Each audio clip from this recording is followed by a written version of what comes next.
Hello दोस्तों, अस्सलाम वालेकुम, आदाब, सत श्री अकाल। दोस्तों, जहां पर एक तरफ गुस्ताखी की जा रही है नबी पाक की शान में और साथ ही साथ मीडिया इसे सबसे ज्यादा प्रमोट कर रही है ताकि इस हिंदू मुस्लिम की नफरत को और ज्यादा फैलाया जा सके और ज्यादा फूट डाला जा सके देश में, वही दूसरी ओर हमारे एक हिंदू भाई जिन्होंने एक पूरी कहानी बताई है कि किस तरीके से उन्होंने नबी पाक सल्लल्लाहु अलैहि वसल्लम के ऊपर रिसर्च किया और उनकी सारी हिस्ट्री जानी और पूरा डिटेल्स जाना और इस पे उन्होंने काफी वक्त लिया और उसके बाद अब वो उनके बारे में आप लोगों को बता रहे हैं और साथ ही पूरे देश को बता रहे हैं कि आप नबी पाक सल्लल्लाहु अलैहि वसल्लम के बारे में जानना है तो उनकी ये वीडियो देखिए। बता दें, इस भाई का नाम है रविकांत भारती और इस भगवाधारी हिंदू भाई ने नबी पाक की जिंदगी की असली हकीकत बता दी है इस वीडियो में। इन्होंने अल्हम्दुलिल्लाह का मायने बताया, इन्होंने नबी पाक सल्लल्लाहु अलैहि वसल्लम की जो शान है उसका मायने बताया और भी ऐसी ऐसी बातें बताई हैं जो शायद बहुत सारे मुसलमानों को भी नहीं पता होंगी। जी हाँ दोस्तों, इसीलिए आप इस वीडियो को देखें और पसंद आने पर जरूरी है कि हर जगह शेयर जरूर से करें। तो नमस्ते, मेरा नाम रविकांत भारती है। आप लोगों के बीच में लाइव हूं। मोहम्मद साहब के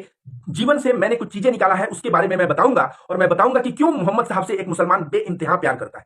और मैं ये भी बताऊंगा कि मोहम्मद साहब त्याग के प्रतीक थे, ईमानदारी के प्रतीक थे, क्षमा कोई उनसे सीखे कि क्षमा कैसे दिया जाता है। और मोहम्मद साहब दया, करुणा और बोला जाए तो इन सारे चीजों के प्रतीक थे और उन्होंने जीवन जीना सिखाया कि किस तरह से जीवन को जिया जाता है। शुरुआती दिनों में अरब में, अब तो इस्लाम पूरे विश्व में फैला है। अरब का जो सिविलाइजेशन है वह मोहम्मद साहब से शुरू होता है। आप बताइए, मोहम्मद साहब के पहले आप एक भी नाम बता पाएंगे अरब देश के लोगों का? नहीं बता पाएंगे। मोहम्मद साहब ने जो जिक्र किया उसके आधार पर हम बता सकते हैं इस्माइल अलैहिस्सलाम, इब्राहिम अलैहिस्सलाम, ईसा अलैहिस्सलाम और तमाम चीजें हम बता सकते हैं।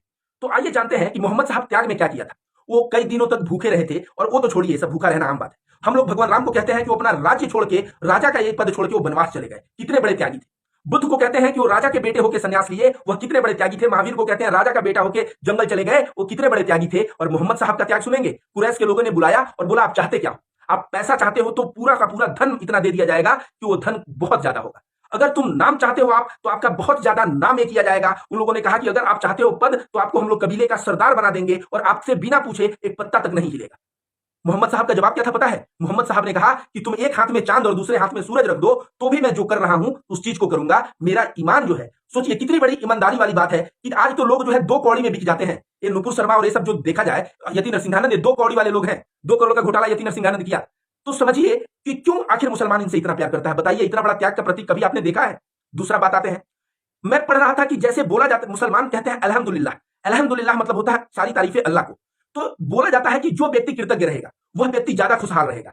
एग्जाम्पल के तौर पे हिंदू धर्म कहता है कि कृतज्ञता मतलब स्वर्ग और आरोप मतलब नर्क। मुसलमान पता है, मोहम्मद साहब की जिंदगी में पढ़ रहा था तो शुरुआत के दिनों में एक आया जिसमें इब्राहिम अलैहिस्सलाम आते हैं इस्माइल अलैहिस्सलाम के घर और वहां आते हैं तो उनकी पत्नी रहती है और उनके पत्नी से पूछते हैं, पति कहाँ है तुम्हारा? वो कहती है बाहर गया हुआ है। तो पूछते हैं तुम्हारा जीवन कैसा चल रहा है? तो कहती है, अरे मेरे जीवन में बहुत आर्थिक कमी है, बहुत तंगी चल रही है और 10 तरह की कमियां गिनाती है, आरोप लगाती है। वो कहते हैं कि जब इस्माइल आए तो उनको कह देना कि उनके दरवाजे का चौखट बदलना है। वो आए इस्माइल, तो औरत जैसे बताई, वो बोले वो मेरे पिता आए थे और मुझे बोल के गए हैं कि डिवोर्स के लिए। इस्माइल अलैहिस्सलाम डिवोर्स दे दिए।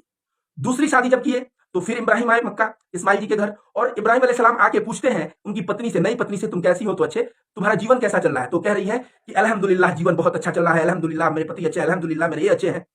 तो कहते हैं कि अगर इस्माइल आए तो उनको बोल देना कि वो दरवाजे का चौखट रखे। इसका मतलब समझिए, हिंदू धर्म में हम लोग भी कहते हैं कृतज्ञता का बहुत बड़ा महत्व है, धन्यवाद का बहुत बड़ा महत्व है। सोचिए, जीवन जीने का खुशहाल तरीका अल्हम्दुलिल्लाह में है। और यह तरीका कौन बताया? यह तरीका कौन बताया? यह तरीका मोहम्मद सल्लल्लाहु अलैहि वसल्लम बताया। आपको यह भी बता दें कि हिंदू धर्म में हमारे आश्रम में एक सन्यासी, जो आश्रम हिंदू धर्म का होता था, उसमें शिक्षा दे रहे थे। तो एक छात्र दौड़े दौड़े शिष्य आता है और कहता है, गुरुजी एक अच्छा खबर है, दक्षिणा में गाय मिली है, अब हम लोगों को दूध पीने को मिलेगा। तो गुरुजी खड़े हो जाते हैं और बोलते हैं, ईश्वर का लाख लाख शुक्र है, हमें अब दूध पीने को मिलेगा। 4 दिन बाद वह शिष्य दौड़े दौड़े आता है और गुरुजी बाकी शिष्यों को पढ़ा रहे होते हैं और कहते हैं, जो व्यक्ति गाय दिया था वह वापस लेके चला गया। गुरु बोलते हैं, ईश्वर का लाख लाख धन्यवाद, आज से हम लोगों को गोबर साफ करना नहीं पड़ेगा। तो देखिए, जब हम धन्यवाद देते हैं, जब हम अल्लाह की कृपा या ईश्वर की कृपा से बोलते हैं या सारी तारीफें ईश्वर को देते हैं, तो हम कृतज्ञ होते हैं। अगर वही सन्यासी गाय जब मिलता तो कहता, आज से गोबर साफ करने की नौबत आ गई है, ईश्वर कैसा है, कैसा है, हम लोग शांति से जीवन जी रहे थे, कल से गोबर साफ करो ना। और 4 दिन बाद गाय को कोई छीन लेता और लेके चला जाता तो ये कहते, यार कैसा ईश्वर है, ये 4 दिन दूध पीने को क्या मिला, इससे देखा नहीं गया, गाय लेके चला गया। तो अंतर क्या है? जब धन्यवाद बोलते हैं, हम ईश्वर की कृपा से बोलते हैं, जब हम अल्हम्दुलिल्लाह बोलते हैं, तो कहीं ना कहीं हम एक संतुष्टि और एक स्वर्ग में जीवन बिताते हैं। हिंदू धर्म के अनुसार hell and heaven are the state of being, स्वर्ग और नरक हमारी जो है ना मानसिक अवस्था है। और मानसिक अवस्था जब आप धन्यवाद बोलेंगे, जब ईश्वर की कृपा से बोलेंगे, अल्हम्दुलिल्लाह बोलेंगे, तो बिल्कुल आप, तो बताइए इतना अच्छा, जो आज के साइकोलॉजिस्ट कह रहे हैं कि सुबह उठ के 4 चीजों को धन्यवाद दीजिए, धन्यवाद से अपना जीवन की शुरुआत करिए, यह बात मोहम्मद साहब आज से 1400 वर्ष पहले कह के चले गए थे। तो आप लोगों को मैं क्या बताया? यह त्याग के प्रतीक थे। इन्होंने जीवन जीने का तरीका सिखाया। और मैं बताता हूं क्षमा। याद रखिए, ये जब मक्का जाते हैं और वो भी बहुत बड़े आर्मी को लेके जाते हैं मक्का, और जब जाते हैं तो कुरैश के लोगों को तो डर हो जाता है कि क्योंकि कुरैश के लोग मोहम्मद साहब के जो है परिवार के लोगों को मारे रहते हैं और इनके फॉलोअर्स को मारे रहते हैं, तो उनको डर रहता है कि इतने आर्मी में आया, अब तो हम लोग गए। तो मोहम्मद साहब ने क्या कहा पता है? कहा, बताओ कुरैश के लोगों, आज मैं तुम्हारे साथ कैसा व्यवहार करूंगा। मक्का के लोगों से जब ये बात कहा तो मक्का के लोग, कोई कह रहा है कि आप मार देंगे, कोई कह रहा है आप दिल बड़े हैं आप छोड़ देंगे। मोहम्मद साहब ने कहा कि तुम सभी के सभी फ्री हो जिंदगी जीने के लिए। इससे बड़ा क्षमा क्या होता है? आज जो है, अगर हमारे पास पद नहीं है और हम बोले हम क्षमा करते हैं, तो हम क्षमा करने के औकात में नहीं है। जिस व्यक्ति के पास आर्मी, जिस व्यक्ति के पास पावर, जिस व्यक्ति के पास फॉलोअर्स ही फॉलोअर्स थे, वो मोहम्मद सल्लल्लाहु अलैहि वसल्लम ने क्या किया? सबको जो है माफ कर दिया। दूसरा नंबर चीज, सैनिकों को जब गिरफ्तार किया गया था, पूरी रातें सोए नहीं थे। जब इनसे पूछा गया कि आप सोए क्यों नहीं, ऐसे रात को बेचैनी में टहल क्यों रहे, तो इन्होंने कहा मैं कैसे सो जाऊं, जब उन लोगों को, उन भाइयों का जो हाथ जो है बांधा हुआ है, मैं कैसे सो जाऊं उनको इस कष्ट में देख के। तो कोई क्षमा जो है मोहम्मद साहब से सीखे। इसके बाद मैं बताता हूं, आइए बात करते हैं प्यार की बातें। वो जो है आज तक डेल कार्नेगी आज सिखाता है कि कोई बात करे तो उसकी आंखों में देखो, कोई बात करे तो थोड़ा सर झुका के और उसकी तरफ देखते रहो और ऐसे करते रहो ताकि उसको लगे कि हाँ सुन रहे हो, उसको सम्मान दे रहे हो। मोहम्मद साहब अपने जीवन काल में आज तक ऐसी घटना नहीं हुई कि कोई सामने से व्यक्ति कह रहा हो और वहां से अटेंशन हटा के एक किसी दूसरे से बात करने लगे हो और उसको बोले हो बोलो। गरीब हो चाहे अमीर हो, राजा हो चाहे रंक हो, जब वह बोलता था तो मोहम्मद साहब बहुत ही ध्यान से उसकी बातों को सुनते थे। आज जो डेल कार्नेगी बता रहे हैं, ये मोहम्मद साहब बहुत दिन पहले बता के चले गए। पूरे जीवन इनकी जो वॉइस है, यह बहुत ही विनम्र स्वभाव और विनम्र आवाज के व्यक्ति थे, बहुत ही विनम्रतापूर्वक बात करते थे। हम लोग बात करते हैं सम्मान की, कि भाई सम्मान दो, पैर छूते हैं सम्मान दो, हम लोग सम्मान की बात करते हैं। पता है, सम्मान देने से हिंदू लोग मानते हैं यहाँ आज्ञा चक्र होता है और आज्ञा चक्र जो है अच्छा रहेगा, इसलिए हम लोग कहीं भी देखेंगे कोई भी मंदिर तो ऐसे ऐसे हम लोग करने लगते हैं। इस्लाम में क्या है? इस्लाम में लोग अपने बच्चों को आप कह के बात करते हैं, ये भी तो एक सम्मान का एटीट्यूड है। उसके बाद आप ऐसे कह देंगे जीसस क्राइस्ट, ईसाई कह देंगे, लेकिन जब भी एक मुसलमान नाम लेगा ईसा मसीह का तो क्या कहेगा? ईसा अलैहिस्सलाम, इब्राहिम अलैहिस्सलाम, इस्माइल अलैहिस्सलाम। ये अलैहिस्सलाम क्या है? ये जो सम्मान दे रहा है, इससे सम्मान से मुसलमानों के चेहरे पे जो नूर मतलब जो चमक रहेगा वो जो है जबरदस्त चमक रहेगा।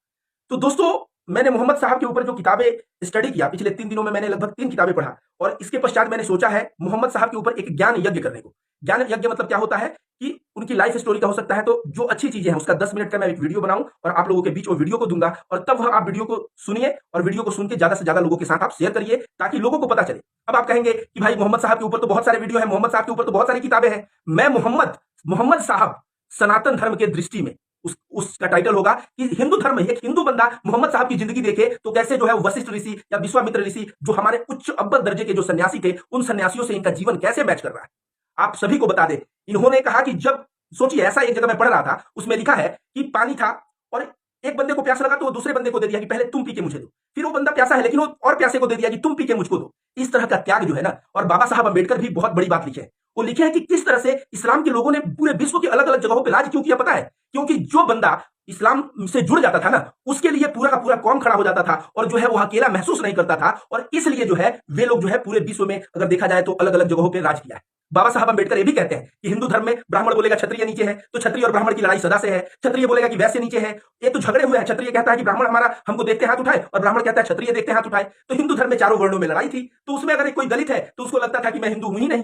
तो मैं यही बताने का प्रयास कर रहा हूं, मैं जब पढ़ना शुरू किया तो जो औरतों का अरब में स्थिति थी वो बहुत ही बुरी स्थिति थी। अरब में औरतों को लोग जो है कई शादियां कर लेते थे, लोग अपने सौतेली मां से शादियां कर लेते थे। अलग अरब का मैं कहता हूं कोई सभ्यता ही नहीं था, सभ्यता देने वाले मोहम्मद साहब है।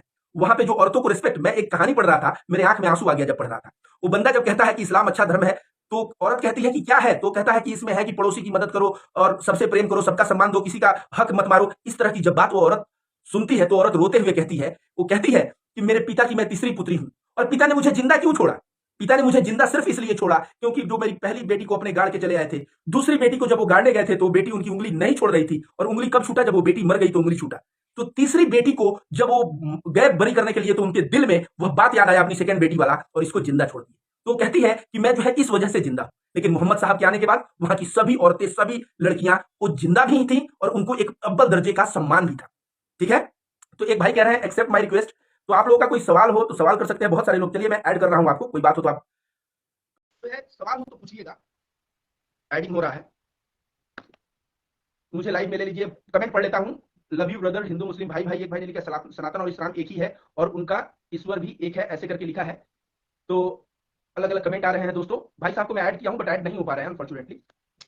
तो दोस्तों यही सब बातें लेके मैं आप लोगों के बीच आया था। वीडियो को मैं कहूंगा कि मैं 10-10 मिनट का एक श्रृंखला तैयार करने वाला हूं मोहम्मद साहब की जिंदगी के ऊपर, वो भी कैसे सनातन धर्म के दृष्टिकोण में मोहम्मद साहब।